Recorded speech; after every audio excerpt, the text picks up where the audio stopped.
Dear students, welcome back.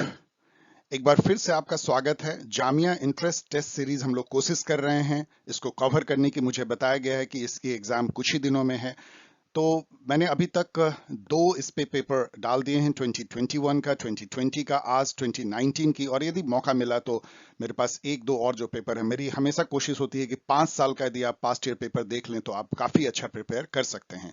तो आज उसी क्रम में 2019 के पेपर को एनालाइज करेंगे, जो कि सभी एग्जाम के लिए, मैंने यहाँ पे एग्जाम का नाम लिख दिया, सबके लिए यूजफुल है। So let us begin. इसकी सिलेबस जो कि पिछले साल की है, लेकिन मुझे लगता है इस बार भी यही सिलेबस जो मुझे बताया गया है। इसमें इंडियन कॉन्स्टिट्यूशन से रिलेटेड क्वेश्चन होंगे, government and politics in India से रिलेटेड होंगे, होना ही है कोई पब्लिक एडमिनिस्ट्रेशन है। Theory and concept of public administration बहुत थोड़े से क्वेश्चन है।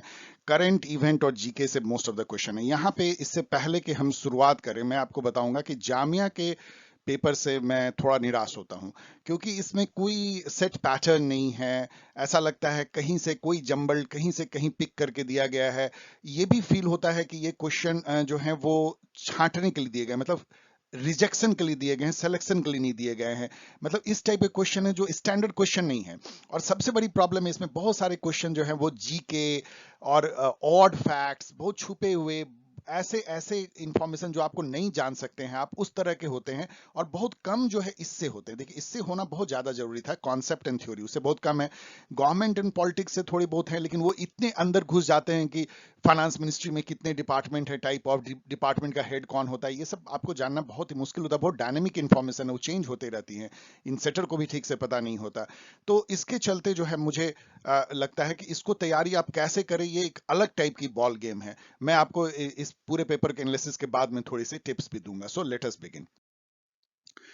पहला क्वेश्चन जो है वो है, स्पॉइल सिस्टम जो है वो किस कंट्री में प्रेवलेंट था। ये मैंने कई बार बताया है कि स्पॉइल सिस्टम को पैट्रोनेज ब्यूरोक्रेसी भी कहते हैं, जो एफएम मार्क्स ने कहा था। उसमें ये होती है कि ब्यूरोक्रेसी जो है उसमें प्लम पोस्ट, मतलब अच्छे पोस्ट उनको दिया जाता है जो सरकार के नीतियों के समर्थक ब्यूरोक्रेट हैं।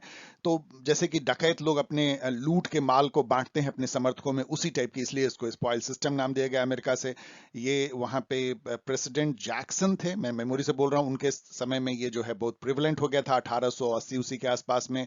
लेकिन उनकी हत्या हो गई थी इसी इशू पे, उसके चलते वहां पेंडलेटन कमेटी बैठी थी। पेंडलेटन एक्ट आया था 1883 में, उसके बाद वहां पे मेरिट सिस्टम लगाया गया। तो ये सब यूएसए की कहानी है, मैंने बहुत सारे वीडियो में बताया यूएसए। होम गार्ड जो है, अब यहाँ पे एक अर्बिट क्वेश्चन आपके सामने मुंह पे आ जाता है। होम गार्ड एक वॉलंटरी फोर्स है, आपको पता है, पुलिस को हेल्प करती है। वो किस साल में जो है स्टार्ट किया गया इंडिया में? अब ये क्वेश्चन तो बिना आप गूगल के कर नहीं सकते, इसको कैसे आप याद कर सकते हैं? दिसंबर 1946 में किया गया, ठीक है। एज पर द, तो ये पहला क्वेश्चन है जो अर्बिट यहाँ पे, ऐसे आपको 10 12 15 क्वेश्चन मिलेंगे। As per provision of the constitution government accounts are maintained in parts, how many parts are there? ये क्वेश्चन गलत नहीं है, इसका लैंग्वेज गलत है। अ, कहना ये चाहिए था कि गवर्नमेंट के जो जो पैसे जाते हैं वो कितने तरह के अकाउंट में, पार्ट नहीं है, टाइप ऑफ अकाउंट है। इट इज नॉट कि टाइप पार्ट ऑफ अकाउंट है। बेसिकली 3 टाइप के अकाउंट गवर्नमेंट में होते हैं। एक का नाम है कंसोलिडेटेड फंड ऑफ इंडिया, एक का है कंटिजेंसी फंड ऑफ इंडिया, तीसरा है पब्लिक अकाउंट। कंसोलिडेटेड फंड जो है इंडिया का खजाना। तो आंसर तो 3 हो गया, चलिए ये तो है, लेकिन इसको पार्ट मत मानिए, टाइप आप लिखिए। How many type of government accounts are there? तो कंसोलिडेटेड फंड जो है इंडिया का खजाना है, उसमें सारे जो जितनी भी टैक्सेस, जो भी रेवेन्यू इंडिया कलेक्ट करती है, जो भी प्रोसीड कोई बेचती है किसी पब्लिक सेक्टर को, सबकी जो है कंसोलिडेटेड फंड में जाती है। कंटिजेंसी फंड जो है प्रेसिडेंट और गवर्नमेंट के, बेसिकली प्रेसिडेंट उससे करता है गवर्नमेंट की सलाह से, वो जैसे कहीं बाढ़ आ गई, कोरोना है, भूकंप आ गया, उसमें जो है कंटिजेंसी नाम ही है, उस फंड को बिना पार्लियामेंट के वोटिंग के जो है उसको खर्च कर सकते हैं, कंटिजेंसी फंड है। पब्लिक अकाउंट जो है वो अकाउंट है जिसमें कि जितनी गवर्नमेंट स्मॉल सेविंग लेती है ना, आप जब पोस्ट ऑफिस में जमा करते हैं, स्मॉल सेविंग सर्टिफिकेट खरीदते हैं, पीएफ होता है, जीपीएफ होता है, वो सब जो है वो पब्लिक अकाउंट में जाते हैं, क्योंकि वो एक तरह का गवर्नमेंट बैंक का काम कर रही होती है। तो वो पैसे कभी भी लौटाए जा सकते हैं, इसलिए वो पब्लिक अकाउंट में रखती है, पब्लिक का पैसा है वो। तो ये 3 अकाउंट आपको याद होने चाहिए। The salary and allowance of the president of India are paid out of. अब देखिए, आउट ऑफ जब बात करती तो वही 3 टाइप के अकाउंट में से किस अकाउंट में से जो है पैसा पे होता है? कंसोलिडेटेड फंड में से, कंटिजेंसी फंड में से, कि पब्लिक अकाउंट में से? ये तो कोई फंड है नहीं, सप्लीमेंट्री ग्रांट। तो यही 3 जो है टाइप ऑफ फंड है, फिर से जान लीजिए, जो पिछले क्वेश्चन में था। और जो जो सैलरी अलाउंस जो प्रेसिडेंट का पे होता है वो कंसोलिडेटेड फंड से पे होता है। लेकिन इससे भी इंपॉर्टेंट इंफॉर्मेशन ये जानना है कि आर्टिकल 112(3) के अनुसार जो है कुछ एक्सपेंडिचर ऐसे होते हैं जो सीधे कंसोलिडेटेड फंड, जिसको सीएफआई अब से कह लीजिए, सीएफआई पे सीधे चार्ज होते हैं। इसका क्या मतलब होता है? देखिए, consolidated fund of India CFI से पैसे जो हैं केवल पार्लियामेंट में बजट में अप्रूवल के थ्रू निकाले जा सकते हैं, जिसको अप्रोप्रिएशन बिल ला करके आपको अधिकार दिया जाता है एग्जीक्यूटिव को कि आप खजाने से पैसा निकालिए और खर्च कीजिए जो बजट में अप्रूव हुआ है। लेकिन कुछ एक्सपेंडिचर ऐसे होते हैं जिसमें कि प्रेसिडेंट का भी सैलरी अलाउंसेज है, जिसमें पार्लियामेंट से वोटिंग की जरूरत नहीं पड़ती है, सीधे कंसोलिडेटेड फंड से निकाला जा सकता है। उसको कहते हैं expenditure charged on to the consolidated fund of India. 112(3) जो आर्टिकल है उसमें कई ऐसे चार्जेस लिखे हुए हैं जो डायरेक्ट चार्ज होते हैं और ये एग्जाम में पूछा जाता है। उसमें से एक है प्रेसिडेंट, वाइस प्रेसिडेंट, और देख लीजिएगा शायद गवर्नर की भी सैलरी। इसके अलावा मैं मेमोरी से बोल रहा हूँ, उसको चेक कर लीजिएगा। इसके अलावा सीएजी की सैलरी, जजेज की सैलरी, जजेज के जो पेंशन होते हैं, वो हाई कोर्ट के जो जजेज के पेंशन होते हैं वो भी चार्ज किए जाते हैं कंसोलिडेटेड फंड ऑफ इंडिया पे, जबकि जजेज की जो सैलरी होती है वो स्टेट फंड ऑफ से निकाले जाते हैं, स्टेट कंसोलिडेटेड फंड से निकाले जाते हैं, लेकिन पेंशन उसका central consolidated fund of India से निकाला जाता है। ये कई डीप क्वेश्चन में पूछा जाता है। इसके अलावा इंडिया ने कोई यदि लोन ले रखा है तो वो इंडिया की जिम्मेदारी है, वो भी बिना वोटिंग के जो है चार्ज किया जाता है कंसोलिडेटेड फंड पे। जो किसी और से देनदारी है, हमारी जो कमिटमेंट है या कोर्ट के ऑर्डर हैं, उसको फाइन देना है, इन सब को जो है कंसोलिडेटेड फंड से पूरा किया जाता है। ये आप देख सकते हैं जाके। विच academician was recently invited by the government of India to examine our administration। अब recently का क्या मतलब है, आई डोंट नो। इसको मैं क्वेश्चन मार्क कर रहा हूँ, बहुत सारे क्वेश्चन में ये क्वेश्चन मार्क करूंगा, आप जाके नेट पे रिसर्च कर लीजिएगा। मैंने, देखिए मेरे पास कितना समय होता है, मैं 5 मिनट रिसर्च कर सकता हूँ, तो मुझे पता नहीं है। अब मैं तो उसमें कंफ्यूज हूँ। मुझे जो पता था कि पॉल एच एप्पलबाई को जो है 1950s में बुलाया गया था, क्या ये रिसेंटली है? और 1950s में उनको एडमिनिस्ट्रेशन पे कहा गया कि इसको सलाह दीजिए, इसको स्टडी करके उन्होंने सलाह दिया, और उनके ही सलाह पे जो है अपा खोला गया, Indian institute of public administration, IIPA, new Delhi में खोला गया। अब ये सब इंफॉर्मेशन ये 1954 में खोला गया, ये सब तो इंफॉर्मेशन है सबको कॉमन। लेकिन इसमें से कोठारी कमीशन तो इंडिया ने बनाया था, एफएम मार्क्स तो बहुत पहले इनकी डेथ हो गई है, Ashok Chandra I don't know. तो इसमें मुझे नहीं समझ में आया। मैं पॉल एच एप्पलबाई को मारता हूं, लेकिन आप इस पे क्वेश्चन मार्क किया है और आप पढ़ लीजिए। सेकंड अर्बिट क्वेश्चन ये, how many departments are included in ministry of finance. Third orbit question, इतना डीप में कैसे कोई स्टूडेंट जान सकता है कि हर मिनिस्ट्री में कितने कितने डिपार्टमेंट हैं? तो यहाँ पे 6 डिपार्टमेंट हैं, और इसके जो कुछ डिपार्टमेंट हैं, डिपार्टमेंट ऑफ एक्सपेंडिचर है बहुत इंपॉर्टेंट, डिपार्टमेंट ऑफ रेवेन्यू है, डिपार्टमेंट ऑफ फाइनेंशियल सर्विसेज है, डिपार्टमेंट ऑफ इकोनॉमिक अफेयर्स हैं, डिपार्टमेंट ऑफ इन्वेस्टमेंट, डीपम जिसको बोलते हैं, department of investment promotion and all, बहुत सारे डिपार्टमेंट में 6 डिपार्टमेंट आप नेट पे जाकर पढ़ सकते हैं। थर्ड अर्बिट क्वेश्चन, आप देख सकते हैं कितनी तेजी से अर्बिट क्वेश्चन बढ़ रहे हैं। इस्टीमेट कमेटी में कितने मेंबर होते हैं? ये क्वेश्चन ठीक है, आसान है, जानना भी चाहिए आपको। इस्टीमेट कमेटी इसलिए जानना चाहिए कि ये सबसे लार्जेस्ट कमेटी है। ये भी क्वेश्चन पूछा था, सबसे लार्जेस्ट मतलब जिसमें सबसे ज्यादा मेंबर हैं। इसमें 30 मेंबर होते हैं।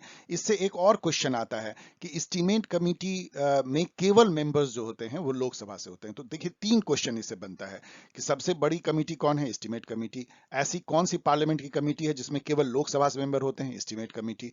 और एस्टिमेट कमेटी में कितने मेंबर हैं? तो 30 मेंबर हैं। तो ये जो है 3 क्वेश्चन आप इससे एस्टिमेट कमेटी से कर सकते हैं। इंडिया का एचडीआई वैल्यू 2017 में कितना था? तो वो उतना ही था जितना कि यहाँ पे अभी शो हो रहा है, 6.45। ये 2019 में भी था, और 131 जो है इंडिया का रैंक था लास्ट जब एसडीआई आई है। कोरोना में शायद एसडीआई अभी नहीं आ रही है। As per the Maternity Benefit Act, women are entitled to enhanced maternity leave for a period of, again ये सब बहुत ही अर्बिट है, किसको याद रहेगा कि 12 वीक पहले था, उसको बढ़ा के 26 वीक कर दिया गया। I don't know what they expect, Jamia क्या एक्सपेक्ट करता है। लेकिन यदि मैं आपको पक्का बताता हूं कि यदि मैं सेटर से क्वेश्चन पूछूं, और मैंने कई बार पूछा भी है ऐसे बातचीत इनफॉर्मल, तो उनका कहना है कि भाई इतने स्टूडेंट पार्टिसिपेट करते हैं और मुझे कुछ को लेना होता है, इतने कम सीट होते हैं, हमें भी अफसोस होता है। एक तरह का रिजेक्शन क्वेश्चन है, फिल्टरिंग क्वेश्चन होती है, मतलब कुछ भी पूछ लो, कुछ स्टूडेंट छट जाएंगे। अफसोस की बात है केवल ये इसलिए क्योंकि कम सीट है, इस चलते इस टाइप के क्वेश्चन पूछा जाता है, अदरवाइज नहीं पूछे जाने चाहिए। Herbert Simon's decision-making approach was in response to the need of the capitalist society in the time period. अब ये क्वेश्चन को केवल ऐसे समझिए कि हर्बर्ट साइमन ने कब लिखा था, बस यही समझिए। उनका डिसीजन मेकिंग थ्योरी किस पीरियड में आया था, तो आपको पता है कि वो पोस्ट 1945 में लिख रहे थे। अब वो किसके लिए लिख रहे थे, ये इन्होंने अपना ज्ञान दिया है, तो उससे कोई मतलब नहीं है कि कैपिटलिस्ट के लिए फायदा था या जब भी था। उनकी डिसीजन मेकिंग थ्योरी पोस्ट 1945 में आई थी।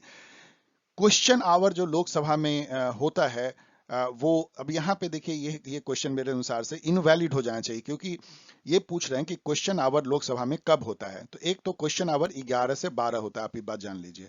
और ये फर्स्ट होता है जब पार्लियामेंट बैठती है ना, तो लगभग 11 बजे ही बैठती है। तो 11 से 12 जो पहला घंटा होता है वो क्वेश्चन आवर होता है। उसके बाद 12 से लेके 1 तक जो है जीरो आवर होता है, जिसमें कि बिना किसी नोटिस के कुछ क्वेश्चन लोग पूछ सकते हैं। जवाब देना मंत्री के लिए जरूरी नहीं है, इसमें इसमें जरूरी है मंत्री के लिए। फिर उसके बाद लंच होती है, और लंच के बाद जो पोस्ट लंच सेशन होती है, उसमें बिल एंड अदर जो मेन जो काम होता है पार्लियामेंट का, लेजिस्लेटिव वो वर्क होता है। तो बिफोर लंच भी सही है, और before the onset of days proceeding भी सही है, आफ्टर लंच तो नहीं सही है, एंड ऑफ द डे। तो ये दोनों जो है सही है। तो दो सही जवाब होने पर जो है क्वेश्चन इनवैलिड हो जाना चाहिए। आई डोंट नो इसका क्या इन्होंने ऑफिशियल आंसर दिया होगा। द ह्यूमन रिलेशन, अब ये 12 नंबर क्वेश्चन आपको लड्डू क्वेश्चन है, इसको चलिए इस तरह से बनाते हैं। The human relation theory of organization was a result of experiment carried out under the leadership of Elton Mayo. तो ये सब इतना आसान है कि अचानक अरबिट से आपको एक आसान क्वेश्चन मिलता है। अब यहाँ पे पहला टिप्स मेरा देखिए, मैंने इस जब 100 क्वेश्चन को देखा, तो मैंने देखा कि करीब 60 क्वेश्चन जो है ना, वो इस टाइप के हैं जो अभी देख रहे हैं। तो यदि आप स्टैंडर्ड तैयारी करते हैं, मतलब आप इधर उधर आर्बिट क्वेश्चन को केवल नहीं देखते हैं, आर्बिट क्वेश्चन को यदि आप तैयारी करेंगे तो आप कुछ भी नहीं कर पाएंगे, उसको छोड़ दीजिए, वो आएगा तो आएगा। तो आप यदि स्टैंडर्ड तैयारी करते हैं पब्लिक एडमिनिस्ट्रेशन की, तो आप 60 क्वेश्चन को सीधा बना सकते हैं। और आर्बिट क्वेश्चन जो है करीब 20 हैं, 20 को यदि आप गेस करेंगे तो इसमें आपको 5-6 ऐसे ही सही हो जाएंगे, तो आपका ये बढ़ करके जो है 65 66 हो जाएगा। और इसके अलावा करीब 20 क्वेश्चन जो है वो 50-50 रहता है, मतलब आपको लगभग आता है, इसमें से आप करीब 10 सही कर लेंगे। तो यदि कोई भी स्टूडेंट ने अच्छी तैयारी की है तो वो 75 से 76 तक पहुंच जाएगा, और इतनी ही में जो है लगभग कंप्लीट आप कर जाएंगे। Who among the following was awarded the Nobel Prize for contribution to public administration? फिर से हर्बर्ट साइमन आते हैं। हर्बर्ट साइमन को 1974 में या 78 में, आप चेक कर लीजिएगा, इनको नोबेल प्राइज दिया गया था। ऑफ कोर्स इनको पब्लिक एडमिनिस्ट्रेशन के लिए नहीं दिया गया था, लेकिन इकोनॉमिक्स का नोबेल प्राइज दिया गया था। ये बहुत अजीब सी बात है कि ये पब्लिक एडमिनिस्ट्रेटिव थिंकर थे। नोबेल प्राइज जो है इनको खास करके उनके इकोनॉमिक थ्योरी पे दिया गया था, क्योंकि इनका जो रैशनल अप्रोच थ्योरी था वो इकोनॉमिक्स में बहुत ज्यादा पॉपुलर हुआ, वो एडमिनिस्ट्रेशन में भी उतना ही इंपॉर्टेंट है। लॉर्ड हेवर्ट जो है, लॉर्ड हेवर्ट वहां पे जो है Lord chief justice of England, मतलब चीफ जस्टिस ऑफ इंग्लैंड समझ सकते हैं। उन्होंने जो है अपने सिविल सर्विसेज को, यूके के सिविल सर्विसेज को इनवी ऑफ द वर्ल्ड कहा था, मतलब कि पूरे वर्ल्ड भर के लिए ईर्ष्या का विषय जो था ना, इनवी ऑफ द वर्ल्ड। तो वो यूनाइटेड किंगडम के बारे में कहेंगे, और किसके बारे में कहेंगे? और आपको पता है कि यूनाइटेड किंगडम से ही हम लोगों ने इंडियन सिविल सर्विसेज का कॉन्सेप्ट लिया, जो बाद में आईएएस कहलाए, उसको steel frame of India Patel ji ने कहा, और उसको माना जाता था कि वही इंडिया को चलाते हैं। तो इंग्लैंड की ही देन है, वो अपने सिविल सर्विसेज पे गुमान करते ही हैं। Will boy called the auxiliary agency आज, ये कॉमन सेंस क्वेश्चन है। देखिए बहुत सारे कॉमन सेंस क्वेश्चन है, तो आपको यदि आपने ठीक से पढ़ा है तो आपको पता है कि ऑक्सिलरी जो सर्विसेज, ऑक्सिलरी सर्विस क्या है? Line staff. तो दो टाइप के सर्विस होते हैं। लाइन वो होता है जो कि ऑपरेशनल है, मेन, जैसे कि ट्रेन के, रेलवे के में देखिए तो जो इंजन का ड्राइवर है, गार्ड है, वो सब लाइन स्टाफ है जो मेन काम करते हैं। जो सपोर्ट स्टाफ है, जो सेफ्टी के हो गए, जो लीगल हो गए, डॉक्टर हो गए, अब रेलवे का हॉस्पिटल चला रहे हैं, कानूनी सलाह दे रहे हैं, वो लोग जो हैं स्टाफ एजेंसी कहलाते हैं, जो कि एडवाइजरी और एक्सपर्ट सर्विस करते हैं। इसके अलावा जो रेलवे का स्टेशन को मेंटेन कर रहे हैं, अपकीप कर रहे हैं, कैंटीन चला रहे हैं, ये सब ऑक्सिलरी सर्विस कहलाते हैं। तो हाउस कीपिंग जहां भी आप देखें वो ऑक्सिलरी होता है, तो वहां टिक मार दीजिए, institutional and house keeping services. National food security act कितने % रूरल पॉपुलेशन कवर करता है। अब ये भी थोड़ी अंदर की बात है, मेरे वीडियो में उसे दिया हुआ था, कई जगह दिया हुआ है। एनएफएसए एक्ट जो है 75% रूरल पॉपुलेशन को और 50% अर्बन पॉपुलेशन को कवर करता है। तो यहाँ पे 75% रूरल पॉपुलेशन है, लेकिन अगेन ये डिफिकल्ट टाइप का क्वेश्चन है, ये सब याद रखना बहुत डिफिकल्ट है। एज पर द, ये 50-50 क्वेश्चन है। As per the latest global hunger index report, अब लेटेस्ट छोड़ दीजिए, उस समय तो अब चलिए अब क्या है 2018 बात, अभी 2021 में जो इंडिया के, इसलिए इसको तो छोड़ दीजिए। 2021 में जो ग्लोबल हंगर इंडेक्स आया है उसमें इंडिया का पोजीशन बहुत नीचे चला गया, 101 आउट ऑफ 116 कंट्री हम हैं। अब इस पे इंडिया वैसे उसको ऑफिशियली कंटेस्ट कर रहा है, लेकिन ये अभी की सिचुएशन है। Who among the following has been deputy prime minister of India twice, ये सब थोड़ा सा इंटरेस्टिंग है लेकिन थोड़ा छुपा हुआ है, आप गेस कर सकते हैं। ये सब 50-50 क्वेश्चन है। आपको इस पेपर में करीब 20 जो है 50-50 कोई परसेंट क्वेश्चन मिलेंगे, मतलब कि आपको होगा कि ये हैं। आपको चौधरी देवीलाल और तो किसी में कंफ्यूजन नहीं होगा, चौधरी देवीलाल को छोड़ के आपको नहीं होगा। ये एक आसान क्वेश्चन हो सकता है। तो चौधरी देवीलाल 2 बार बने थे जल्दी जल्दी, 89 और 90 में। Which of the following created a sensation in the Supreme Court by accusing 8 former Chief Justice of India of corruption? तो ये जो हैं, मैं चलिए उनका नाम बताने से पहले बोलूंगा, उनके जो बेटे हैं वो भी अभी यही काम कर रहे हैं। कई लोग उनको इसके चलते पसंद करते हैं, बहुत लोग उनको इसके चलते मजाक भी उड़ाते हैं, कई लोग उनको हेट करते हैं। उनपे जो है मुकदमा भी चला, जिसको बोलते हैं कंटेम्प्ट पिटीशन भी चला, और फाइन वाइन भी कुछ हुआ था। उनका नाम है प्रशांत भूषण। उनके जो पिता थे उनका नाम है शांति भूषण, परहैप्स अभी भी वो हेलन हर्टी हैं जहां तक मुझे पता है। तो शांति भूषण जो है वो इंडिया के लॉ मिनिस्टर रहे थे, शायद मोरारजी देसाई सबके टाइम में, काफी पहले। और वो भी जो है एक तरह के आवाज उठाने वाले थे, corruption, anti corruption crusade sort of. तो शांति भूषण भी जो अन्ना हजारे मूवमेंट में वो भी शामिल थे। तो शांति भूषण ने सेंसेशन फैला दिया था एक बार ये कहते हुए कि 18 जज में से जो है सुप्रीम कोर्ट के 8 जो हैं करप्ट है, मेरे पास में उसके कागजात हैं जैसे। Shanti Bhushan. Article 280 of the Indian constitution, again मैं बोलूंगा ये सब क्वेश्चन थोड़ा डिफिकल्ट डी लगाइए। Article 280 of the Indian constitution provide for the establishment of, अब यहाँ पे फिर एक लड्डू क्वेश्चन आ गया। मतलब इनके जितने भी स्टैंडर्ड क्वेश्चन है जामिया के, उसका कोई खास स्टैंडर्ड नहीं है, वो बहुत ही आसान क्वेश्चन है। तो आपको टिप्स में दूसरा दे रहा हूं कि ऑलवेज आप जो है स्टैंडर्ड क्वेश्चन को ढूंढिए और स्टैंडर्ड पढ़ाई कीजिए।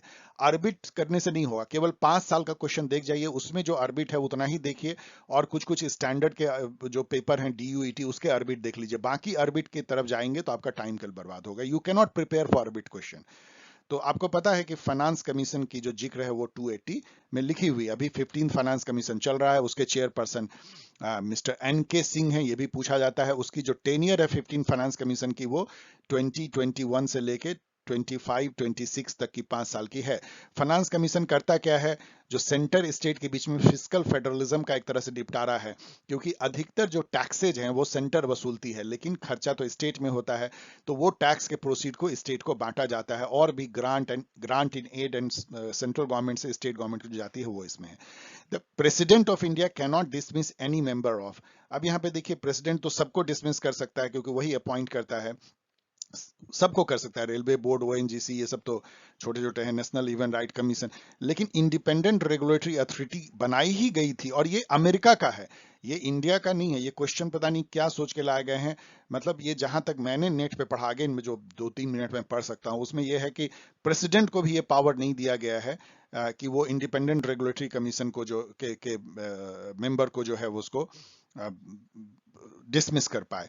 तो आप वैसे चेक कर लीजिएगा कि क्या ये सही है या गलत है इंडिया के कॉन्टेक्स्ट में। मैं क्वेश्चन मार्क कर रहा हूं, क्वेश्चन मार्क मैं वहां कर रहा हूं जहां और रिसर्च की जरूरत है। Who heads a division in ministry, ये क्वेश्चन जो है इसको, ये एकदम आर्बिट क्वेश्चन है। आप कभी इसका जवाब नहीं दे पाएंगे जब तक कि आप इवन मिनिस्ट्री में काम करने पे भी नहीं दे पाएंगे। प्रॉब्लम क्या होता है कि अभी जो है डिवीजन का इंचार्ज जो है अब ज्वाइंट सेक्रेटरी हो गया है, क्योंकि डिवीजन बहुत बड़े बड़े हो गए हैं। लेकिन एक समय में जब ये बना था डिविजनल, जब एक फॉर्मेट बना था मिनिस्ट्री में, डिपार्टमेंट में, तो उस समय में डिप्टी सेक्रेटरी को डिवीजन का इंचार्ज माना जाता था, डिप्टी सेक्रेटरी या डायरेक्टर को, और जो ज्वाइंट सेक्रेटरी होता था वो एक विंग का इंचार्ज होता था। अब तो एडिशनल सेक्रेटरी होते हैं। तो इसीलिए मतलब इस क्वेश्चन को कैसे आप टैकल कर पाएंगे, 50-50 है, कुछ भी आप मार देंगे।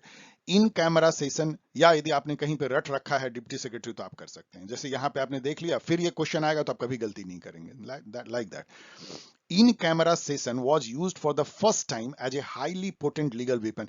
अब यहां पे देखिए, इस क्वेश्चन का तो मुझे आंसर नहीं पता, मैं नहीं खोज पाया, मैं आपके लिए छोड़ देता हूं। लेकिन इन कैमरा सेशन होता क्या है ये जानना आपके लिए जरूरी है। इन कैमरा मतलब ये होती है कि उस देखिए कोर्ट की प्रोसीडिंग जो है ओपन होनी चाहिए, किसी भी पब्लिक को अधिकार है कि वो जाके वहां सुन सके, प्रेस जाके सुन सके, रिपोर्ट कर सके।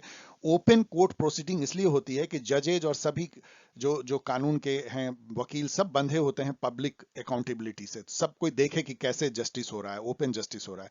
लेकिन यदि उसमें कोई ऐसी बात हो जिससे कि स्टेट के सिक्योरिटी को या किसी के प्राइवेसी को, निजता को हानि पहुंचे और दूसरे को नहीं सुनना चाहिए, तो जजेस फैसला कर सकते हैं कि इन कैमरा होगा। इन कैमरा मतलब कि वो एकदम प्राइवेट में होगा, वहां पे किसी और बाहरी आदमी को नहीं दिया जाएगा, प्राइवेट में हियरिंग होगी। इसको इन कैमरा सेशन कहते हैं। अब कौन जज थे जिन्होंने पहली बार किसी हाईली पोटेंट लीगल विपन के तौर पे इसको यूज किया, मुझे नहीं पता। यदि मुझे मारना होता तो मैं जस्टिस जीएस वर्मा को मार देता, क्योंकि ये बहुत सारे पाइनियर हैं बहुत सारे केसेस के। इन्होंने ही निर्भया एक्ट लाने में अपना हेल्प किया था। लेकिन मुझे इसका आंसर मैं नहीं खोज पाया, नेट पे भी नहीं खोज पाया, कहीं से इन्होंने दिया होगा। ऑल आपके लिए मैं टास्क छोड़ जाता हूं, question mark. All city buses in Delhi were made to run on CNG by supreme court order. अब इतनी 20 साल पुराने बात को पूछते हैं। 2001 में जो है ये आई थी कि सीएनजी बसेस ही केवल अप्लाई करेंगे, और उस समय से केवल दिल्ली में सीएनजी बसेज। रेलवे बोर्ड को कब कंस्टिट्यूट किया गया था? कि इन सब बहुत डिफिकल्ट है, छांटने के लिए देते हैं ये लोग। 1905 में। सोचिए उस समय में जब बंगाल का विभाजन हुआ था, लॉर्ड कर्जन ने किया था, स्वदेशी मूवमेंट हुई थी, तो रेलवे बोर्ड का जो है गठन किया गया था। इसको भी आप चेक कर लीजिएगा, मैं मेमोरी से अभी बोल रहा हूँ क्योंकि मैंने भी 1-2 दिन पहले देखा है, मैं थोड़ी ये सब चीजों को याद रखता हूँ। प्लानिंग कमीशन कब स्क्रैप किया गया था? ये इसका कोई इशू नहीं है, ये एकदम फैक्ट है, 2014 में। थोड़ा आप कंफ्यूज कर सकते हैं कि 2015 में या 2014 में, तो नीति आयोग जो है ऑपरेशन शुरू की थी नीति आयोग 2015 से, लेकिन प्लानिंग कमीशन को स्क्रैप 2014 में ही कर दिया गया था। यहाँ पे इंपॉर्टेंट जो फैक्ट है, जो बहुत एग्जाम में पूछा जाता है, कि प्लानिंग कमीशन और नीति आयोग दोनों ही जो है ना तो कॉन्स्टिट्यूशनल बॉडी है ना स्टैट्यूटरी बॉडी है, ये सिंपल कैबिनेट के रिजोल्यूशन से बने हुए दोनों बॉडी हैं। The author of history of political philosophy कौन है जिनको कि नोबेल प्राइज मिला रिलीजन और पॉलिटिक्स पे लिखने के चलते? तो ये जो है ये भी बहुत डिफिकल्ट क्वेश्चन है। बर्ट्रांड रसल जो है इन्होंने लिखा था और उनको नोबेल प्राइज मिला था। बहुत डिफिकल्ट ये सब question. Who among the following wrote the book the ecology of public administration? अब अचानक जो है लड्डू क्वेश्चन आ गया फिर से। ये है Fred Riggs, ecology of public administration. इनसे जो क्वेश्चन पूछा जाता है आपको पता है, एग्रीरिया, ट्रांजिसिया, इंडस्ट्रिया, और इसके अलावा जितने भी आप prismatic society, sala model, bazaar canteen, ये सब इनसे जो है रिलेटेड हैं। Dicey's name is associated with A डाइसी जो है रूल ऑफ लॉ के लिए जाने जाते हैं, सो एडमिनिस्ट्रेटिव लॉ कर दीजिए। बहुत आसान क्वेश्चन, ये भी लड्डू क्वेश्चन होना चाहिए यदि आपने स्टैंडर्ड क्वेश्चन की तैयारी की है तो। During 1819 the government of India launched Ayushman Bharat programme. लड्डू क्वेश्चन। अब सिंपली ये बोल रहा है कि आयुष्मान भारत किस चीज से रिलेटेड है, तो आपको पता है कि ये जो है हेल्थ इंश्योरेंस की स्कीम है, तो हेल्थ एंड वेलनेस से होगा। और किससे होगा? अब यहाँ पे मैंने क्यों कच्छ डिस्ट्रिक्ट दे दिया है, ये कहीं पे दूसरी जगह कॉपी पेस्ट है, आगे बताएंगे। एक डिस्ट्रिक्ट के बारे में कहीं पे है। The cabinet secretariat is headed by, ये एक लड्डू क्वेश्चन है। कैबिनेट सेक्रेटरिएट जो होती है, पहले होता क्या है बता दे। इसको हेड तो चलिए कैबिनेट सेक्रेटरी करते हैं, आसान है। कैबिनेट सेक्रेटरीट यूनियन गवर्नमेंट में, गवर्नमेंट ऑफ इंडिया में एक डिपार्टमेंट है जो जो कैबिनेट होती है। कैबिनेट क्या होती है? जो काउंसिल ऑफ मिनिस्टर है, जिसमें कि 3 टाइप के मिनिस्टर होते हैं। जो सबसे सीनियर मिनिस्टर होते हैं उनको कैबिनेट मिनिस्टर बोलते हैं, फिर एक स्टेट मिनिस्टर होते हैं और एक डिप्टी मिनिस्टर होते हैं, सबसे छोटे मिनिस्टर। जो कैबिनेट मिनिस्टर हैं और ऐसे स्टेट मिनिस्टर जिनको इंडिपेंडेंट चार्ज दिया गया है, मतलब हैं तो वो स्टेट मिनिस्टर लेकिन उनके ऊपर कोई कैबिनेट मिनिस्टर नहीं है, ये दोनों मिलके कैबिनेट कहलाते हैं। और प्राइम मिनिस्टर उसको हेड करता है। वही जो है डे टू डे फैसला एडमिनिस्ट्रेशन का लेते हैं। डे टू डे जो एडमिनिस्ट्रेशन चलती है राजकाज, वो कैबिनेट ही चलाती है।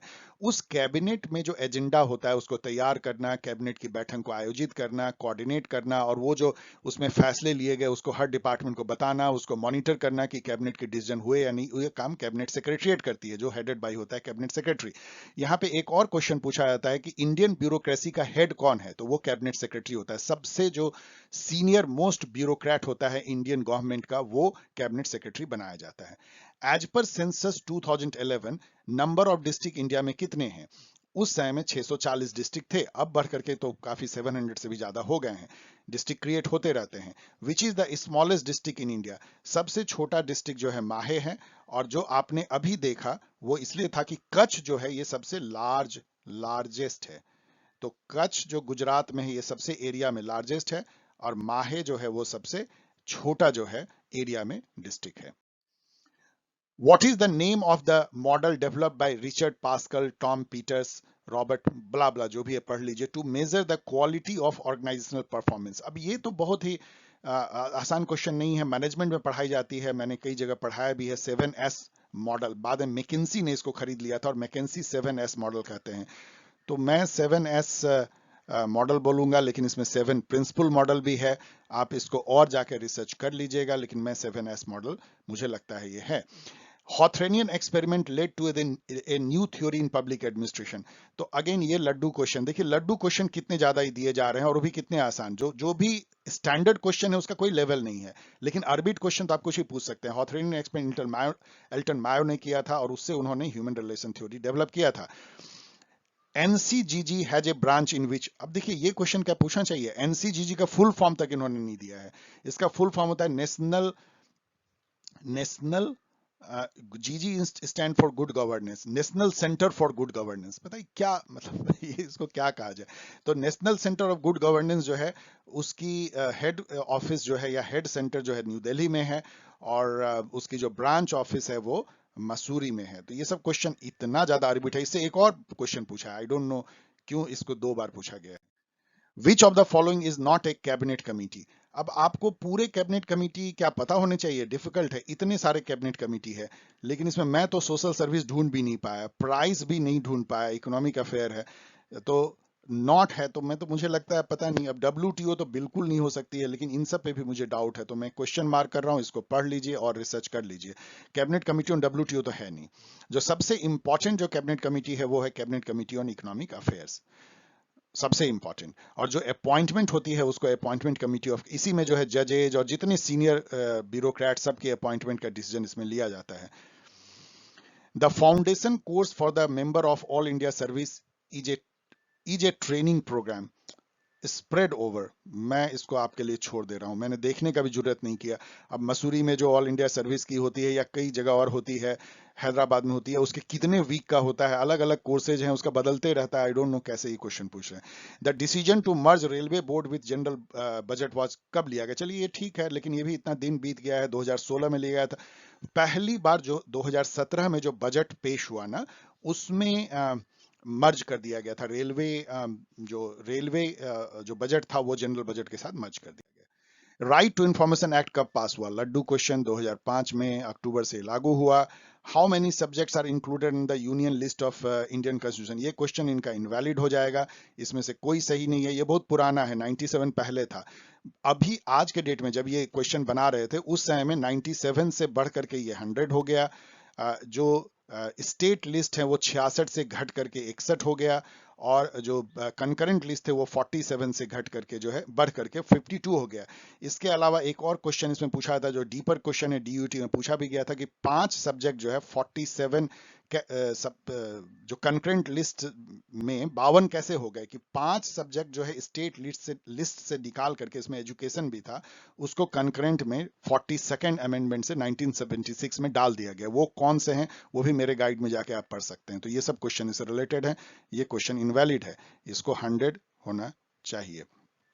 एक और क्वेश्चन है इसी पेपर में, उसमें लिखा हुआ है कि स्टेट लिस्ट में कितने हैं, तो वहां भी गलत दिया हुआ है, वहां भी उन्होंने 66 दिया है जो घट करके अब 61 हो गए। तो यहीं पे मैंने चलिए उसका आंसर बता दिया।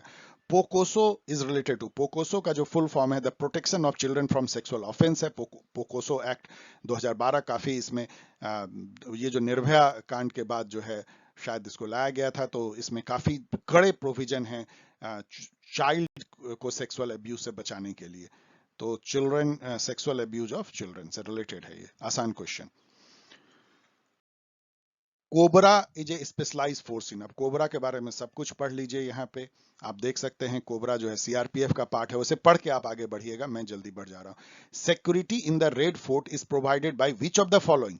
कौन सी एजेंसी जो है रेड फोर्ट में सिक्योरिटी देती है, जो कि जब किसान आंदोलन हुआ तो आपने देखा उनको बहुत झेलना भी पड़ा, तो वो सेंट्रल इंडस्ट्रियल सिक्योरिटी फोर्स देती है। सीआईएसएफ जो है वो गृह रक्षा के लिए है, और उसमें इंडस्ट्रियल सिक्योरिटी फोर्स बेसिकली है, जहां भी इंडस्ट्री है पब्लिक सेक्टर के, इवन प्राइवेट सेक्टर भी अब उनको हायर करने लगी है, उसकी सुरक्षा के लिए सीआईएसएफ तैनात किया जाता है, तो रेड फोर्ट की सुरक्षा उनको दी गई है। How many members have been appointed to constitute the Lokpal committee? जो लोकपाल है उसके एक चेयरपर्सन होते हैं और 8 मेंबर हो सकते हैं। 8 मेंबर में से 4 जुडिशियल मेंबर होने जरूरी हैं, और 4 जो हैं वो वुमेन, एससी, एसटी और पिछड़े, इन सब के लिए भी रिजर्व है। इस टाइप की बातें हैं, और जाके आप पढ़ सकते हैं इसको। 73rd अमेंडमेंट जो कॉन्स्टिट्यूशन का हुआ था वो कब इंप्लीमेंट हुआ था? देखिए 1992 में ये एक्ट, अमेंडमेंट एक्ट लाई गई थी, पास हुई थी, लेकिन जो लागू हुई है वो 1 अप्रैल 1993 से हुई है। तो चलिए थोड़ा सा difficult. As a political leader he infuse the spirit of, देखिए ये बहुत लंबा है, मैं पढ़ूंगा भी नहीं, बस केसरी मराठा देखिए कि कौन जो है केसरी मराठा 2 पेपर निकालते थे। ये आप, यदि आपने थोड़ा बहुत भी इंडियन नेशनल मूवमेंट को पढ़ा है एग्जामिनेशन के लिए, जो पढ़ना चाहिए आपको जामिया के लिए, तो आप एकदम बोलेंगे कि ये लोकमान्य तिलक हैं, जिन्होंने कि केसरी और मराठा नाम के पेपर निकालते थे। मेन कैंप जो है किसके द्वारा, ये सब लड्डू क्वेश्चन है, सब लड्डू क्वेश्चन। मेन कैंप जो है हिटलर की जो है वो आत्मकथा है। ये यहाँ पे मैंने 73rd के बारे में डेट दे दिया है, पढ़ लीजिएगा। द टर्म आयरन ट्रेंगल, अब देखिए आयरन ट्रेंगल अगेन ये ठीक से क्वेश्चन नहीं पूछ पाया। आयरन ट्रेंगल जो है बहुत जगह यूज होता है। आयरन ट्रेंगल वो वहां पे होता है जहां पे कि 3 चीजों से कोई चीज ऐसी जकड़ जाती है कि उसके आप बाहर नहीं निकल पाते हैं। जैसे मान लीजिए आप बोलेंगे कि पॉलिटिशियन, इंडस्ट्रियलिस्ट और क्रिमिनल, इसका नेक्सस है मान लीजिए किसी कंट्री में, तो आप उससे बाहर नहीं निकल सकते हैं। जैसे कि पावर इलीट में यदि आप देखिए, जो सी राइट मिल ने लिखा था, तो वहां भी एक आयरन ट्रेंगल है। वहां पे जो कॉर्पोरेट वर्ल्ड है, पॉलिटिक्स और मिलिट्री, वो मिल करके पावर इलीट बना देते, उससे आप निकल नहीं पाते हैं। इवन आयरन लॉ ऑफ ओलिगार्ची जो रॉबर्ट माइकल ने कहा है, वहां भी आयरन ट्रेंगल है। मतलब आयरन ट्रेंगल वो सब सोशल अरेंजमेंट है जहां पे कि कुछ इंस्टीट्यूशन जकड़ लेती है किसी व्यवस्था को, उससे बाहर वो नहीं निकल पाती है। तो ये कह रहे हैं iron triangle symbolizes the strong bond between 3 agencies. तो चलिए लेजिस्लेचर, एग्जीक्यूटिव, जुडिशरी से बड़ा और आयरन ट्रेंगल क्या हो सकता है? यही तो है governance. Which organization was awarded Magsaysay award? अब ये इतना अरबिट है, मैंने जो रिसर्च थोड़ा सा किया, 2-4 मिनट कर लीजिए, उसमें सेवा और उसकी जो इला भट्ट है उनको जो है मैग्सेसे अवार्ड मिला है। तो चलिए सेवा में मारता हूं, लेकिन क्वेश्चन मार्क कर रहा हूं। सेवा का फुल फॉर्म है सेल्फ एम्प्लॉयड वुमेन्स एसोसिएशन, काफी इन्होंने अच्छा काम किया, एनजीओ है। Which is the most widely prevalent form of government organization? मतलब गवर्नमेंट जो ऑर्गेनाइजेशन होती है उसका सबसे कॉमन फॉर्म क्या है? तो डिपार्टमेंट है। डिपार्टमेंटलाइज्ड होती है गवर्नमेंट की जो ऑर्गेनाइजेशन है। Department of post, department of railway, department of telecom, department of investment, department of economic affair, blah blah blah. The common substance of public administration क्या है? मतलब पब्लिक एडमिनिस्ट्रेशन का जो थ्रेड रन करता है, तो ये सब तो चलिए मैनेजेरियल सर्विस ये सब तो है, लेकिन पॉलिसी फॉर्मुलेशन और उसका इंप्लीमेंटेशन या एग्जीक्यूशन जो है, ये कॉमन थ्रेड है जो पब्लिक एडमिनिस्ट्रेशन का लाइफ लाइन की तरह दौड़ती है उसमें। यूनिवर्सल डिक्लेरेशन ह्यूमन राइट का कब अडॉप्ट किया गया था? तो 10 दिसंबर 1948। इसको तो आप भूल नहीं सकते हैं। यहां एक और क्वेश्चन पूछा जाता है कि यूडीएचआर जिसको बोलते हैं, UDHR, universal declaration of human right, उसमें कितने आर्टिकल हैं? तो उसमें 30 आर्टिकल हैं। तीसरा क्वेश्चन और पूछा जाता है कि उसके आर्टिकल 1 में क्या लिखा हुआ, उसको भी जाके पढ़ लीजिएगा। 30 आर्टिकल तो इतने कम है कि आप एक बार आर्टिकल को ब्राउज भी कर लीजिए। United nation decade for women कब मनाया गया था? थोड़ी छुपी हुई फैक्ट है, लेकिन ये सेमी डिफिकल्ट क्वेश्चन है। ये मनाया गया था 1975 से 85 के बीच में, और उस बीच में 3 वुमेन कॉन्फ्रेंस हुए थे मैक्सिको सिटी में। पहला पूछा जाता है 75 में कोपेनहेगन में, दूसरा 80 में 5-5 साल पे होता था नैरोबी में तीसरा, और फिर 10 साल बाद बीजिंग में चौथा हुआ। उसके बाद तो कुछ खबर है नहीं। तो फोर्थ कब हुआ? ये तो इतने क्वेश्चन इतनी जगह पूछा गया कि उसको याद कर लीजिए। फर्स्ट भी पूछा गया, क्रोनोलॉजी भी पूछा गया है। Who said that administration is concerned with what and how of government? इस तरह क्वेश्चन बहुत बहुत डिफिकल्ट होते हैं, आप कैसे पकड़ पाएंगे? इतने सारे डेफिनेशन हैं, और ये डेफिनेशन जो है दिया है मार्शल डेमॉक ने। तो बस आप याद कर लीजिए, यदि आप लकी होंगे तो ये क्वेश्चन फिर पूछ दिया जाएगा, व्हाट एंड हाउ। यहाँ पे ये इंटरेस्टिंग जानना है कि व्हाट एंड हाउ से डेमॉक क्या समझते थे। व्हाट का मतलब है कि एडमिनिस्ट्रेशन का क्या स्कोप है क्या पब्लिक एडमिनिस्ट्रेशन। या एडमिनिस्ट्रेशन वो क्या क्या कर सकता है, ये है मतलब इसका स्कोप। और जो हाउ है वो, यदि हमको ये करना है तो उसको करना कैसे है, उसकी टेक्निक, उसके कॉन्सेप्ट क्या है, कैसे मतलब वो स्किल वो कैसे करना है, तो यही दोनों को मिला के एडमिनिस्ट्रेशन है कि करना क्या है और कैसे करना है। The first meeting of the Indian national Congress were presided over, मतलब ये क्वेश्चन कह रहा है कि जो 1885 में शायद दिसंबर में मुंबई में कितने 78 डेलीगेट बैठे थे, ये भी कई बार क्वेश्चन पूछा जाता है।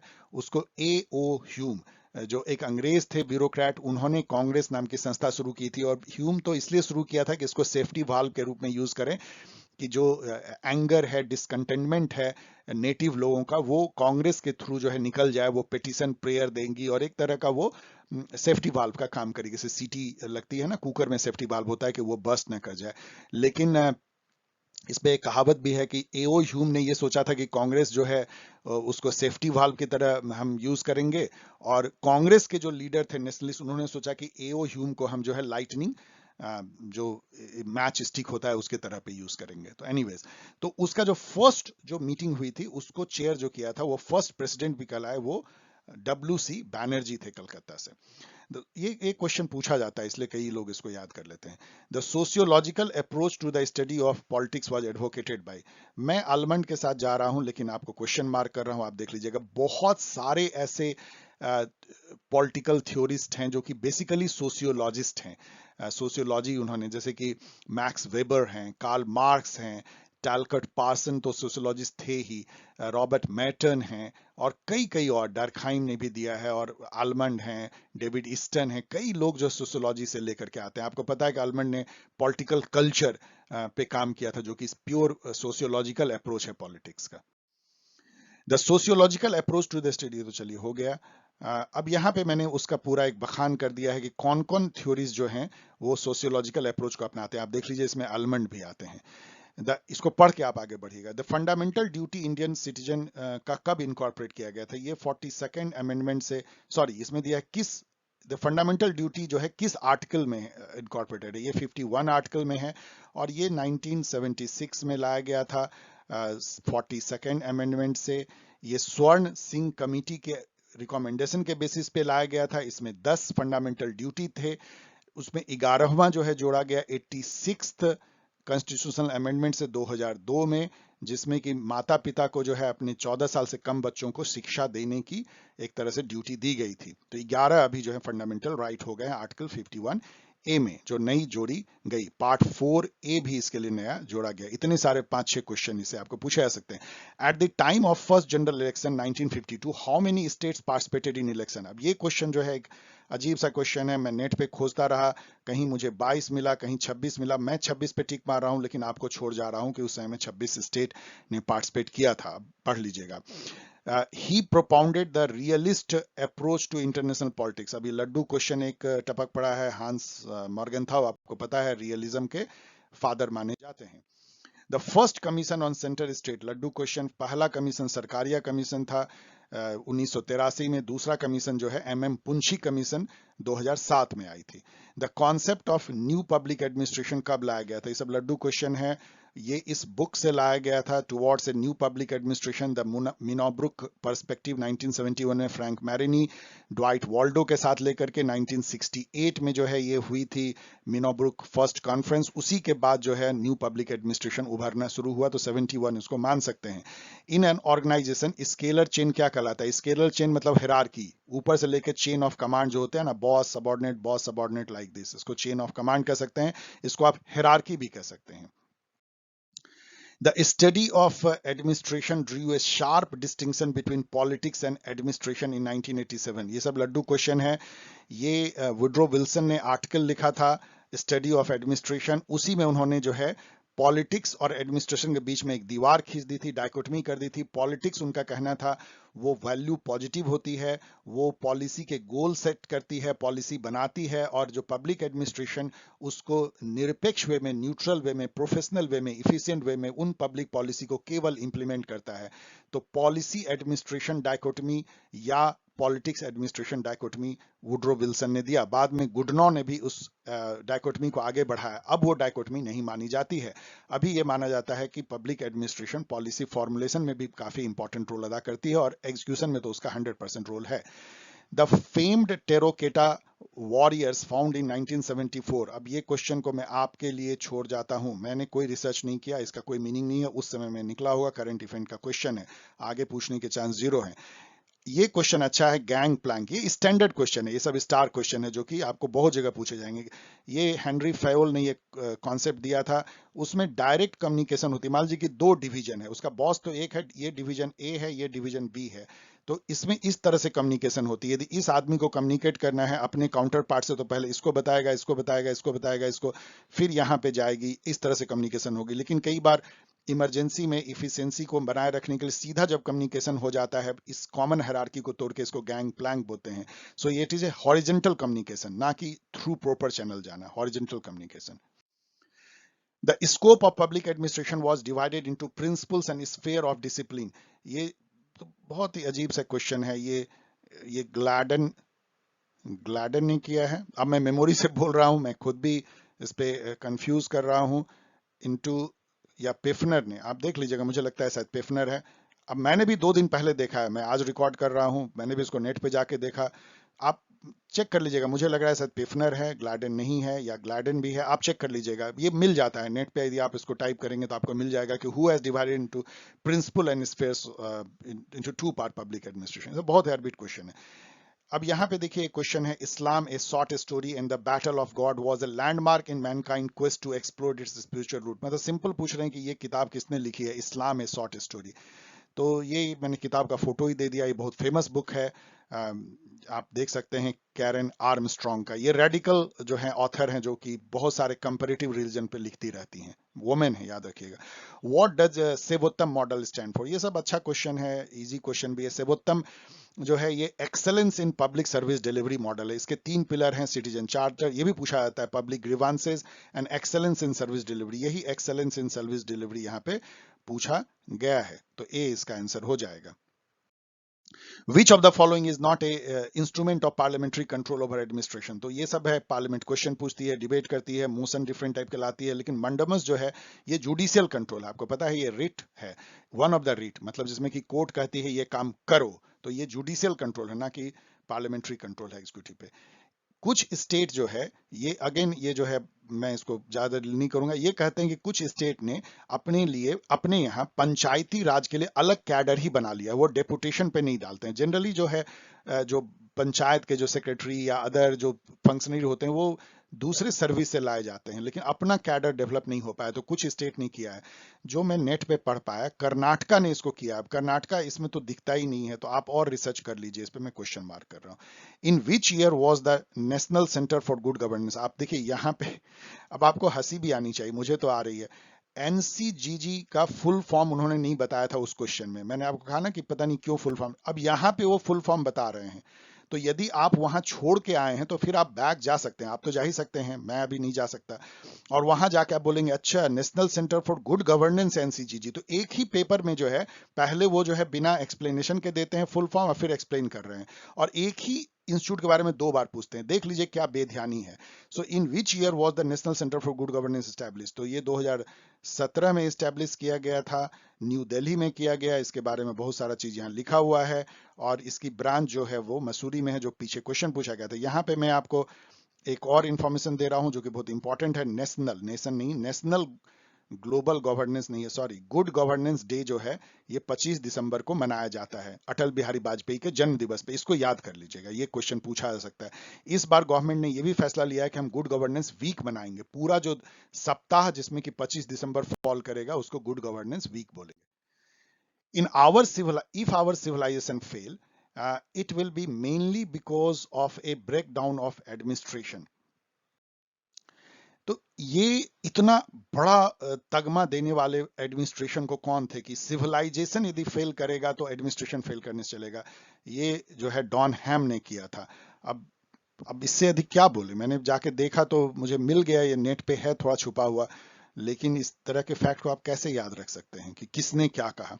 विच team won the Indian premier league? छोड़ दीजिए, इस बार किसने जीता वो आपको अभी तक पता हो गया होगा, गुजरात की टीम ने जीता है, तो ये इंपॉर्टेंट है शायद अभी करंट इवेंट में। यहाँ पे जो है ये वाले क्वेश्चन के लिए मैंने मैनेजरियल और इंटीग्रल व्यू दिया है, इसको बिना पढ़े हुए मत जाइएगा, इससे बहुत क्वेश्चन पूछा जाता है। Who defined public administration as being concern with the activities of only the executive branch of government? ये अगेन नेट पे मैं 5 मिनट मैंने खोजा, मुझे इसका बहुत सारा जवाब मिला, लेकिन इन सब में क्या है मुझे नहीं मिला। मैंने यहाँ लिख भी दिया है, ये ई ज्ञान कोश से भी है, इसमें आप देख सकते हैं कि ये कहने वाले कौन है, लुथार गुलिक है, मर्सन, हर्बर्ट साइमन, हेनरी फल, ये सब कहते हैं कि एग्जीक्यूटिव ब्रांच से नाता रखता है। मतलब बेसिकली ये लोग मैनेजरियल व्यू रखने वाले हैं कि पब्लिक एडमिनिस्ट्रेशन वही है जो कि मैनेजरियल फंक्शन करता है। दूसरे व्यू ये है कि नहीं, प्यून से लेकर के मैनेजर तक जो है वो पब्लिक एडमिनिस्ट्रेशन है, उसमें ये सब आते हैं। तो आप यहाँ यदि आएंगे तो आप मैच कर लीजिए, मैं आपके लिए छोड़ जाता हूँ, इन दोनों इन्फॉर्मेशन से कुछ आप निकाल सकते हैं, लेकिन ये क्वेश्चन मुझे लगता है ठीक से फ्रेम हुआ नहीं। Public administration differ from private administration, what is the main difference? ये क्वेश्चन ठीक है, अच्छा है, एक आइटम में उसमें कोई कंफ्यूजन नहीं कि प्रॉफिट मोटिव में जो है ये दोनों अलग हैं। मतलब प्रॉफिट मोटिव कभी पब्लिक एडमिनिस्ट्रेशन का नहीं होता है, ये आप जान लीजिए इस मायने में। In public administration boundary spanning किसको कहते हैं? ये अच्छा क्वेश्चन है, आपको जानना चाहिए टर्म। बेसिकली ये क्या होती है कि आप एक डिपार्टमेंट ने बहुत इनोवेट कर लिया किसी बड़े कंपनी में, मान लीजिए कि अमेजन में, लेकिन वो दूसरे डिपार्टमेंट को कैसे ये शेयर करे, या आपस में एक इंडस्ट्री दूसरे इंडस्ट्री को कैसे शेयर करे। इनोवेशन तो ऐसे फैलता है, आपस में आप केवल कूप मंडूक बने रहेंगे। तो बाउंड्री स्पैनिंग वो होती है जहां पे कि आप अपने डिपार्टमेंट और दूसरे डिपार्टमेंट या अपने ऑर्गेनाइजेशन दूसरे ऑर्गेनाइजेशन के बीच में आप जो है एक पुल का काम करते हैं और इंफॉर्मेशन शेयर करते हैं, अपने ऑर्गेनाइजेशन की बातें दूसरे को बताते हैं, दूसरे के अपने यहाँ बताते हैं, उससे नॉलेज बहुत तेजी से डिफ्यूज होता है। So it is representing organization before outside group and organization. Boundary spanning, ये काफी इस पर रिसर्च हो रही है कि इससे बहुत ह्यूमैनिटी को फायदा हो सकता है। The structure of organization is based on mainly 4 basis. ये 4 P जो है ये लुथार गुलिक ने दिया था, purpose, process, person and place. उसमें से एक नहीं है यहाँ पे देखिए तो बिहेवियर नहीं है, बाकी 3 है। लोकेशन को प्लेस कर सकते हैं, और एक जो छूट रहा है वो इसमें पर्सन छूट रहा है। 79 नंबर क्वेश्चन देखिए, the modern theory of organization और सिस्टम एनालिसिस और system theory was developed in the period. ये भी एक तरह का घिसा पिटा क्वेश्चन है। सिस्टम अप्रोच जो है 1950s में, बहुत सेफली इसको याद कर लीजिए, डेविड ईस्टन ने 50s में लेकर के आए थे, उसी समय से ये जो है पॉपुलर हुई। तो पोस्ट वर्ल्ड वॉर 2 ऐसे भी आप याद रख सकते हैं। विच, उस समय बिहेवियरल रिवॉल्यूशन भी चल रहा था। Which of the following is not a principle of organization? Principle of organization तो बहुत लोगों ने दिया है, मूनी ने दिया है, फायोल ने दिया है, गुलिक उर्विक ने दिया है। उन सब में देखिएगा तो span of control, hierarchy, division of work, ये सब तो है, लेकिन मुझे लगता है कि ब्यूरोक्रेसी जो है प्रिंसिपल ऑफ ऑर्गेनाइजेशन तो नहीं है, ये सब हैं। तो इसको चलिए, लेकिन मैं क्वेश्चन मार्क कर रहा हूं और पढ़ लीजिएगा। The number of subject in the state list, मैंने बताया ना कि एक क्वेश्चन यूनियन लिस्ट पे है, एक स्टेट लिस्ट पे है, दोनों ही गलत हैं। इसमें 66 इन्होंने समझाया, जबकि 66 नहीं होकर 61 हो गया है। फिर से ये क्वेश्चन जो है इनवैलिड। तो दो दो क्वेश्चन इनका रॉन्ग इन्फॉर्मेशन है, कुछ और भी क्वेश्चन इसमें रॉन्ग है। इतनी हड़बड़ी है, इतनी, आप देखिए एक ही वो जो national centre for good governance 2 बार पूछ रहे हैं, लिस्ट भी 2 बार पूछ रहे हैं, कितनी बेध्यानी से इन्होंने क्वेश्चन सेट किया है। The delegation of authority where no third person, Hindi में चलिए मैं बोल देता हूं, ये कहते हैं कि ऐसा डेलीगेशन, डेलीगेशन क्या होता है? हायर जो अथॉरिटी है लोअर अथॉरिटी को अपनी कुछ पावर डेलीगेट कर देता है कि तुम इसको यूज करो। जब इसमें बीच में कोई इंटरमीडिएट नहीं आता, उसको क्या बोलते हैं? तो इसको इसको डायरेक्ट डेलीगेशन बोलेंगे। और क्या बोलेंगे? डायरेक्ट और इमीडिएट डेलीगेशन। मतलब जो डेलीगेटिंग अथॉरिटी और डेलीगेटेड अथॉरिटी है उसके बीच में कोई जो है और तीसरा पार्टी नहीं है। The tradition of neutrality of public service was developed in which country? तो वही कंट्री जिसमें कि इनवी, लॉर्ड हेवर्ड जो कहते हैं हमारा इनवी है, इसलिए इनवी है कि हमारा ब्यूरोक्रेट जो है न्यूट्रल रहता है। न्यूट्रल मतलब स्पॉइल सिस्टम नहीं है, मतलब ब्यूरोक्रेट जो है वो कमिटेड नहीं है सरकार के लिए, वो सरकार की नीतियों नहीं बल्कि पब्लिक के इंटरेस्ट से जुड़े हुए हैं। चाहे कोई भी सरकार हो, वो न्यूट्रल रहते हैं। तो न्यूट्रल ब्यूरोक्रेसी एक बहुत बड़ी बात है, वो होना एक बहुत बड़ी बात है, वो यूके उस पर प्राउड करता है। Who lays the broad framework of policy for a public corporation? अब ये क्वेश्चन आपको कंफ्यूज कर सकता है। पब्लिक कॉर्पोरेशन जैसे कि मान लीजिए ओएनजीसी है। अब ओएनजीसी का जो मेन जो पॉलिसी है कि वो कहाँ तेल निकालेगा, कहाँ पे वो खोजेगा तेल, उसके लिए क्या होगी, ये इस तरह के ब्रॉड पॉलिसी केवल एक ही ले सकता है, वो मिनिस्टर इंचार्ज ले सकता है। उसका बोर्ड ऑफ डायरेक्टर या चेयरमैन, यानी पार्लियामेंट तो खैर इसमें डे टू डे एडमिनिस्ट्रेशन में जाती नहीं है। मिनिस्टर ही जो है पॉलिसी गोल सेट करता है। ये एक पॉलिटिकल एक्टिविटी है। आप इस बात को याद रखिए, अभी भी पॉलिसी गोल एंड सेट करना जो है, पॉलिसी बनाने में भले पब्लिक एडमिनिस्ट्रेशन का हाथ हो जाए, लेकिन गोल या एंड सेट करना पॉलिसी का वो पॉलिटिकल एक्टिविटी है, पॉलिटिकल लीडर ही करते हैं। Which country is not included within the ambit of classical, which theory is not included within the ambit, मतलब इसमें से कौन क्लासिकल थ्योरी नहीं कही जा सकती पब्लिक एडमिनिस्ट्रेशन में? तो जो सिस्टम थ्योरी है वो तो मॉडर्न थ्योरी है, क्योंकि वो बिहेवियरल अप्रोच के बाद आई है। बाकी scientific management, bureaucratic, administrative theory, ये सब जो है क्लासिकल थ्योरी है। Public corporation are created to perform, जैसे ओएनजीसी क्यों क्रिएट किया गया? इकोनॉमिक फंक्शन के लिए, मेनली इकोनॉमिक फंक्शन के लिए। Who is called the father of scientific management? ये सब बहुत लड्डू क्वेश्चन है। टेलर को कहा जाता है फादर। वैसे इससे एक रिलेटेड क्वेश्चन ये पूछा जाता है कि टेलर ने क्वाइन नहीं किया था, साइंटिफिक मैनेजमेंट वर्ड जो है वो किसी दूसरे ने क्वाइन किया था। वो भी कहीं आपको नेट पे मिल जाएगा, मैंने भी कई बार उसको डिस्कस किया है, वो भी कहीं छिपा हुआ फैक्ट है। लेकिन उसको जो पॉपुलराइज किया या जिसको रिवोल्यूशन के फॉर्म में बदला, वो फ्रेडरिक टेलर थे। The concept of development administration was first introduce by, ये भी बहुत आसान क्वेश्चन है, एडवर्ड वेडनर, जिसको कि डेवलपमेंट एडमिनिस्ट्रेशन का फादर कहा जाता है। यहाँ पे एक और छिपा हुआ फैक्ट बताएंगे, कहीं कहीं पे ये लिखा हुआ है कि who coined the word development administration, उसका आंसर दिया हुआ है यूएल गोस्वामी, कहीं कहीं मिलता है, वो इंडियन ब्यूरोक्रेट थे। तो यदि ऐसा आता है, और कहीं पे ये भी दिया हुआ है कि who coined development administration, Edward Weidner, तो अब ये सब क्वेश्चन ऐसा है जिसके कि दो एग्जाम में दो अलग अलग आंसर हैं, आपको मैंने वार्न कर दिया बस। विच of the following is not a fundamental duty? तो यहां मैंने सारे फंडामेंटल ड्यूटी देख लिए हैं, इसमें से यदि आप देखेंगे तो प्रमोट एक्सेस टू एजुकेशन नहीं है, इसको याद कर लीजिए, 11 के 11। The prevention of insult to national honour act, ये कब पास हुआ था? तो ये एक्ट जो है वो 1971 में पास हुआ था। ये सब बड़ी डिफिकल्ट है जानना। इसके अलावा जो फंडामेंटल ड्यूटी के बारे में मैंने जितनी बात कही, फिर एक बार रिपीट यहाँ पे कर दिया है, उसको पढ़ लीजिएगा कि पार्ट 4A में है, 42वां अमेंडमेंट से लाया गया था, रिकमेंडेशन स्वर्ण सिंह कमेटी की थी। ये सब बड़े छुपे हुए फैक्ट हैं। 11वां जो है 86th अमेंडमेंट 2002 से जोड़ा गया है। ये 6-7 क्वेश्चन इससे पूछे जाते हैं। Who named the 3 model of society, agraria, transitia, industria? मैंने पहले भी आपको बताया, फ्रेडरिक्स, जिन्होंने ecological approach to public administration दिया था। In a parliamentary democracy which institution enjoy a place in primacy? कौन एंजॉय करेगा? पार्लियामेंट। पार्लियामेंट्री फॉर्म है, क्योंकि पूरी जो एग्जीक्यूटिव होती है वो पार्लियामेंट को अकाउंटेबल होती है। जब तक पार्लियामेंट का, पर्टिकुलरली लोअर हाउस का, उसको कॉन्फिडेंस है, तभी तक जो है एग्जीक्यूटिव रह सकती, नहीं तो सरकार गिर जाती है। So parliament.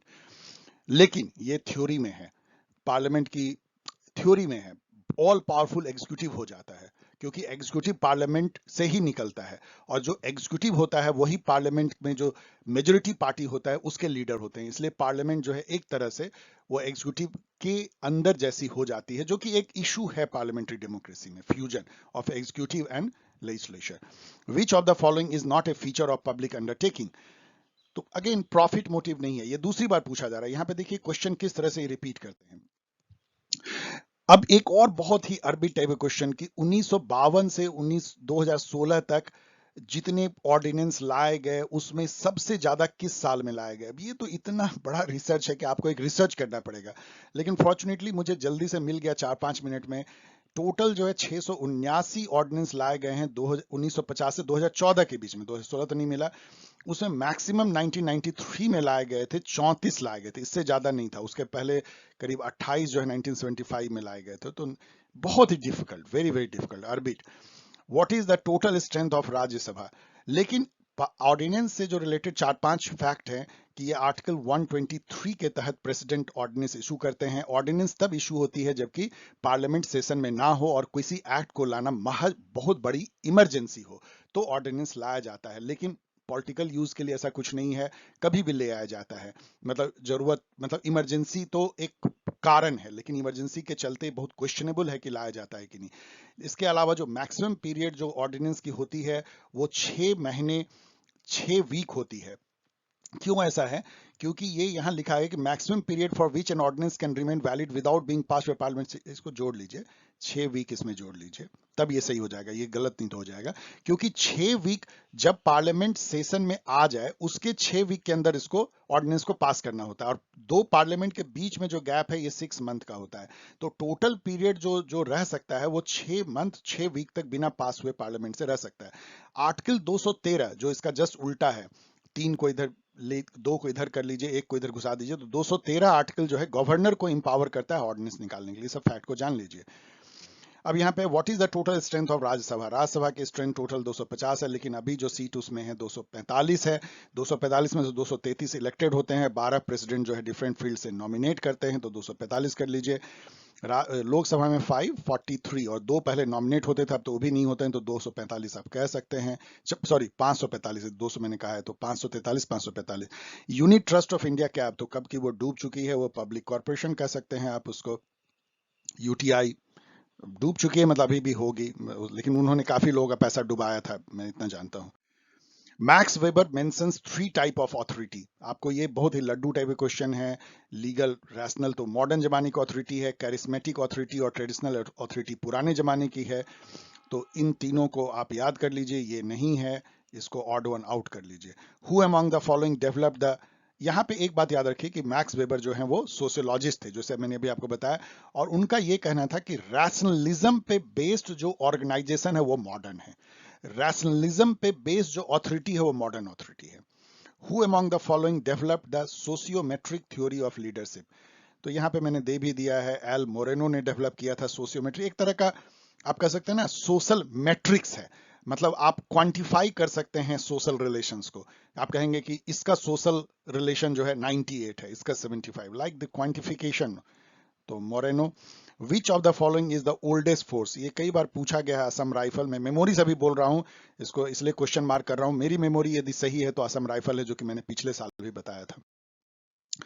चलिए, फॉर्चुनेटली हम लोग 100 तक पहुंच गए हैं। बहुत खुशी मुझे इस पेपर को करके हुई नहीं, इसलिए मैं रश थ्रू कर रहा हूं। The concept of citizen charter वो इंट्रोड्यूस इन 1991। अब ब्ला ब्ला करके ये कहते हैं किस कंट्री में किया गया था, तो वहां पे उस समय शायद जॉन मेजर की सरकार थी, और यूके में किया गया था, बाद में इंडिया में 1997 में किया गया। सिटीजन चार्टर होता क्या है कि आप किसी बैंक में जाइए तो आपको एक बोर्ड मिलेगा, उस पर लिखा रहेगा सिटीजन चार्टर। हमारे यहाँ ये अधिकार प्राप्त हैं हमारे कस्टमर को, बैंक ड्राफ्ट 20 मिनट में बन जाएगा, चेक 1 घंटे में इशू हो जाएगा, लाइक दैट। यदि आप इन सेवाओं को इतने मिनट में प्राप्त नहीं कर पाते तो कृपया इस अधिकारी से मिलिए, ये ग्रीवांस। मतलब एक स्टैंडर्ड ऑफ सर्विस जो है, गारंटी जब कोई ऑर्गेनाइजेशन खुद ही करती है तो उसको सिटीजन चार्टर है। मतलब कि अधिकार, चार्टर मतलब कि सिटीजन के अधिकार उस ऑर्गेनाइजेशन के सर्विस डिलीवरी को लेकर के। लेकिन ये सब तो किताबी बातें, आपको पता है हो कितना पाता है। इससे रिलेटेड लेकिन काफी चीजें आपको जाननी चाहिए, पूरी वीडियो मैंने इस पे बनाई है। डियर स्टूडेंट, इससे पहले कि हम लोग चलिए मैं आपको थैंक्स बोलूं, और ये तो चलिए मैं, मेरा कर्तव्य है कहना, तो इसको तब तक पढ़ लीजिए, लेकिन मैं ये आपको ये कह रहा हूं कि कैसे तैयारी करें। मेरे कई स्टूडेंट मुझे मेल करते हैं कि सर जामिया का मैं पब्लिक एडमिनिस्ट्रेशन दे रहा हूं या पॉलिटिकल साइंस से दे रहे हैं, एग्जाम बहुत करीब है, कैसे तैयारी करें। मैं आपको जो टिप्स बता रहा हूं आप प्लीज नोट भी कर सकते हैं, मैंने लिखा नहीं है। देखिए, सबसे अच्छा ये है कि ये तीसरा पेपर है जो मैं आपको दे रहा हूं, तो पहले तो 5 साल का पेपर मैं दे दूंगा, तो उसको आप बढ़िया से पढ़ लीजिए। उससे कितने ही रिलेटेड, एक क्वेश्चन पे आपने देखा कि 7 तक क्वेश्चन मैंने जो है रिलेटेड बताए हैं आपको, तो बहुत सारे क्वेश्चन आपको मिल गए। इसके अलावा आप क्या कीजिए कि पब्लिक एडमिनिस्ट्रेशन पे 50 जो सबसे इंपॉर्टेंट क्वेश्चन है वो मेरी वीडियो को देख लीजिए, वो भी मैंने दिया हुआ है पॉल्स एंड सेल पे। फिर क्या कीजिए कि जो सेमेस्टर 3 और सेमेस्टर 4 के लिए जो मैंने एग्जाम गाइड लिखा था पब्लिक एडमिनिस्ट्रेशन के लिए, उसको जाके इंस्टा मोजो पे खरीद लीजिए। उसका आप लिंक आपको पता है, अब तक पता चल गया होगा, नहीं तो अपने दोस्तों से पूछ लीजिए। उसके मेन पॉइंट, जो की पॉइंट है, उसको देख जाइए। इसके अलावा जितने भी पास्ट ईयर पेपर आपके पास है ना, DUET के हैं या HCU हैदराबाद के बहुत अच्छे पेपर हैं, उड़ीसा के हैं, JNU को छोड़ दीजिएगा, उसमें पब एड खास नहीं रहता है, उन सब को जाकर के उसको भी पढ़ लीजिए। और फिर जो है एक तरह का पब्लिक, सॉरी, इसमें एक वीडियो जो मैं हमेशा बोलूंगा कि करीब 10 वीडियो पब्लिक एडमिनिस्ट्रेशन पे मैंने सेमेस्टर्स के लिए निकाले हैं। पब्लिक एडमिनिस्ट्रेशन इंट्रोडक्शन, इवोल्यूशन, उसके type and many many other, feminist approach to public administration, all, उन सब वीडियो को भी देख लीजिए। इतना को यदि आप, और एग्जाम गाइड जो मैंने निकाला है, जो इंट्रेंस टेस्ट एग्जाम गाइड जो 2021 एडिशन है, वो अभी भी बिल्कुल वैलिड है, उसको कोई अपडेट करने की जरूरत नहीं, मैंने थोड़े बहुत एरर थे उसको करेक्ट कर दिया है। और मॉडल टेस्ट पेपर, इतने को आप 10 से 11 बार यदि पढ़ जाते हैं, और कुछ भी मत पढ़िए, जो मैं आपको बता रहा हूं इतने कम टाइम में, जितने मैंने रिसोर्सेज बताए हैं, इसको 10 से 11 बार पढ़ जाइए, और आप देखिए कि आप कैसे 75 नंबर ले आते हैं। यदि आप फोकस्ड हैं, यदि आपने अच्छी पढ़ाई अंडर ग्रेजुएट में की है, और जो मैंने आपको बताया है, तो आपको 75 आ जाएगा, आप टारगेट पे आ जाएंगे, क्योंकि 72 से लेकर 78 तक में जो है सिलेक्शन आपका होता है इसमें। यदि आप ऑनलाइन टेस्ट सीरीज में इंटरेस्टेड हैं, ये मैं चला रहा हूं, एक कोशिश कर रहे हैं, देख रहे हैं कैसा है, काफी अच्छा चल रहा है। इसमें हर वीक में मैं 2 टेस्ट पेपर देता हूं। और उस पे काफी सारे डाउट क्लियरेंस करते हैं, एग्जामिनेशन स्ट्रेटजी बना रहे हैं। ये है तो बेसिकली CUET के लिए, लेकिन इसमें जो है यूजीसी नेट के भी स्टूडेंट हैं, DUET के तो काफी हैं ही, और भी कम्पिटिटिव एग्जाम के हैं। यदि आप इसको ज्वाइन करना चाहते हैं, ऑफ कोर्स ये पेड है लेकिन बहुत नॉमिनल कॉस्ट पे है, तो आप अपना name and Telegram mobile number, क्योंकि टेलीग्राम चैनल के थ्रू कर रहे हैं, आप इस मेल पे भेजिए, आपको आगे बताया जाएगा। इस तरह से आप मुझसे क्वेश्चन पूछ सकते हैं, मैं आपके क्वेश्चन के जवाब देने की भरसक कोशिश करता हूँ। बी सेफ, कोरोना फिर से फैल रहा है, अपने को सेफ रखिए, हेल्दी रहिए, हैप्पी रहिए, और खुशी खुशी तैयारी कीजिए। बहुत जल्द हम कोशिश करेंगे आपके एग्जाम से पहले 2 और पेपर 18 और 17 को जल्दी से आपको बता दें। Bye, good wishes.